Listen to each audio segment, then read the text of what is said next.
South India shopping mall the wedding మంత్ర సరికొత్త wedding collection south India shopping mall. ఈ మధ్య కాలంలో మానవ సంబంధాలు పూర్తిగా నశించిపోతున్నాయని అంటున్నారు. నిజమే, డబ్బు సంపాదనకి ఇచ్చే టైము విలువ సొంత వాళ్లకు ఇవ్వలేని పరిస్థితి.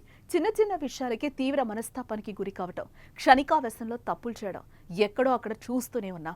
ఓ యువతిని ప్రేమించి పెళ్లి చేసుకున్నాడు. ఎంతో అన్యోన్యంగా ఉన్న ఈ దంపతులకు 3 పిల్లలు. ఏమైందో తెలియదు కానీ భర్త కాలయముడిగా మారాడు. భార్య కూతురుని దారుణంగా చంపి కనిపించకుండా పారిపోయాడు. ఈ దారుణ ఘటన ఎక్కడ జరిగింది? ఎందుకు భార్య కూతుర్ని చంపాడు? ఏ ఘటనపై పోలీసులు ఏమంటున్నారు? పూర్తి వివరాలు తెలుసుకుందాం.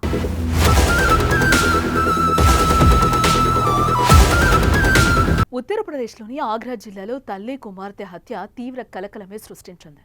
తల్లి కూతురు మృతదేహాలను చూసి స్థానికులు పోలీసులకు ఫిర్యాదు చేశారు. ఘటనా స్థలానికి చేరుకున్న పోలీసులు మృతదేహాలను అదుపులోకి తీసుకుని దర్యాప్తు ప్రారంభించారు. ఈ హత్య సదరు మహిళ భర్త చేసుంటాడని అనుమానిస్తున్నారు. ఈ ఘటన గురించి పోలీసులు పలు కీలక వ్యాఖ్యలు చేశారు. లక్ష్మీకాంత్ వర్మ గోల్డ్ వ్యాపారం చేస్తూ ఉంటాడు. లక్ష్మీకాంత్ 15 సంవత్సరాల క్రితం షాగంజ్ నివాసి కృష్ణని ప్రేమ వివాహం చేసుకున్నాడు. ఇంట్లోనే బంగారు వెండి ఆభరణాల దుకాణం నడిపిస్తున్నారు. ఈ జంటకు 12 ఏళ్ల కూతురు లాడో, 14 ఏళ్ల జతీన్, 7 ఏళ్ల ఆయుష్ ఉన్నారు. ఇటీవల లక్ష్మీకాంత్ కొడుకులు తమ మేనమామ ఇంటికి వెళ్లారు. ప్రస్తుతం ఇంట్లో భార్యాభర్తలు, కుమార్తె మాత్రమే ఉన్నారు.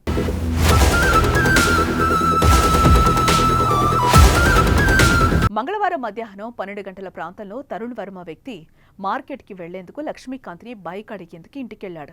ఇంట్లోకి వెళ్లి చూసేసరికి కృష్ణవర్మ రక్తంతో తడిసి మంచం మీద పడుంది. కూతురు మృతదేహం పక్కనే మంచం మీద పడుంది. అక్కడే రక్తంతో తడిసిన ఇటుక కూడా కనిపించింది. తరుణ్ వెంటనే ఇరాదత్ నగర్ పోలీస్ స్టేషన్కు సమాచారం అందించాడు. ఏసీపీ శంషాబాద్ గిరీష్ కుమార్ ఫోరెన్సిక్ బృందం అక్కడికి చేరుకుని ఆధారాలు సేకరించారు. కేసు నమోదు చేసుకుని పోలీసులు దర్యాప్తు చేస్తున్నారు.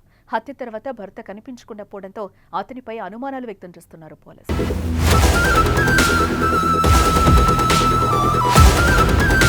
పోలీసుల విచారణలో కొన్ని రోజుల నుంచి భార్యాభర్తల మధ్య కుటుంబ కలహాలు జరుగుతున్నట్లుగా తేలింది. మంగళవారం తెల్లవారుజామున 5 గంటలకు లక్ష్మీకాంత్ తన బైక్పై వెళ్తున్నట్లుగా చుట్టుపక్కల ప్రజలు చూశారు. అప్పటికే భార్య కూతుర్ని చంపి బైక్పై పారిపోయి ఉంటాడని పోలీసులు అనుమానిస్తున్నారు. భార్యను ఇటుకతో కొట్టి చంపి కూతురికి విషం ఇచ్చి ఉంటాడని పోలీసులు భావిస్తున్నారు.